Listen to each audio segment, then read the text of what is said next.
and welcome to yet another episode of From the Helm live here at the Resources Rising Stars Summer Series Conference in Sydney this December 2024. I'm Grady Wolf, market analyst with Bell Direct, and I'm really excited to be talking about tin now with Sky Metals Managing Director Oliver Davies. Oliver, thanks for joining me today. Thank you very much. It's my pleasure. Now, tin is not something we often talk about. It's not a very known commodity on the Australian market.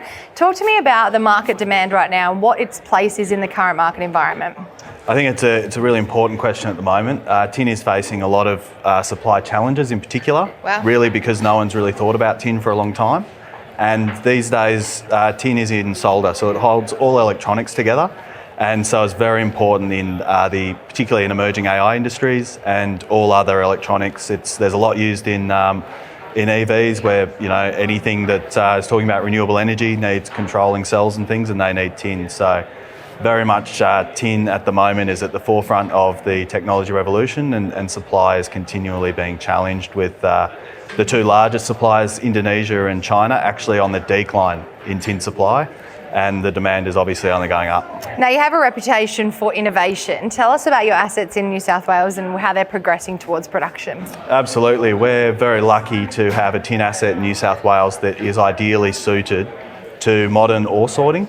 And it's really down to the ideal nature of the deposit, and it gives us a huge economic advantage for that project. We're able to upgrade our ore about 5 times, get rid of 80% of the mass, which means we have not only much lower OPEX, but also our CapEx is a fraction of what it would be otherwise. So some really strong advantages with these new technological applications. And now, so you have the asset in New South Wales. Are there any other assets on the growth horizon, and how's the company's strategy going? Yeah, we do have some other tin assets, some other gold assets as well.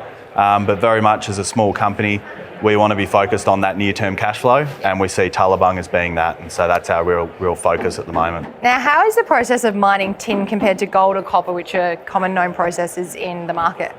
The amazing thing, in particular about our tin deposit, is that we don't need any reagents. So it's just a simple gravity plant that we use to concentrate it, to saleable tin concentrate. So water's the only thing that we use through our plant.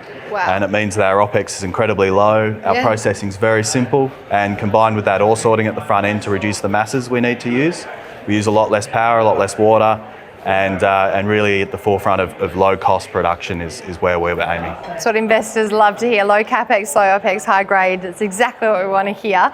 Now, what does 2025 look like for Sky Metals? It's actually a really exciting time for us. It's sort of the time when the pieces of the puzzle all come together. We'll be putting out economic studies that we're working towards for sort of middle of next year. And on the back of those, we can step really quickly into completing our environmental studies and submitting our EIS to get into production. So we've got a very smooth pathway. We've worked hard on getting all of those different aspects together to make sure we can go through that approvals process very quickly and get into production. The Tullabung site, our project, is already a big open pit, and so in terms of approvals, it's really hard to think of a better case situation. A lot of over 100 years of history of mining there, very quick for us to get back into production and move on. What grades are you seeing, and how big is the mineral reserve and the ore reserve? At the moment, our ore reserve is 15 million tonnes at 0.15% tin, but we have now discovered higher grade zones on the margins of that we didn't know about when we did the resource. So already the resource is looking a lot better. And as we move into next year with another drilling program and then putting those higher grade areas into the resource, we're expecting to see a much bigger resource, possibly higher grades as well, and certainly higher grade areas within that we want to exploit to knock off that CapEx as quickly as possible. Very exciting times. Oliver Davies from Sky Metals. Thank you for joining us, and I hope you're enjoying that episode of From the Helm, live here at Resources Rising Stars Summer Series. I'm Grady Wolf with Bell Direct. If you did enjoy that episode, be sure to subscribe to our YouTube channel to stay up to date with all insights, market commentary, and exclusive CEO interviews like the one we just did.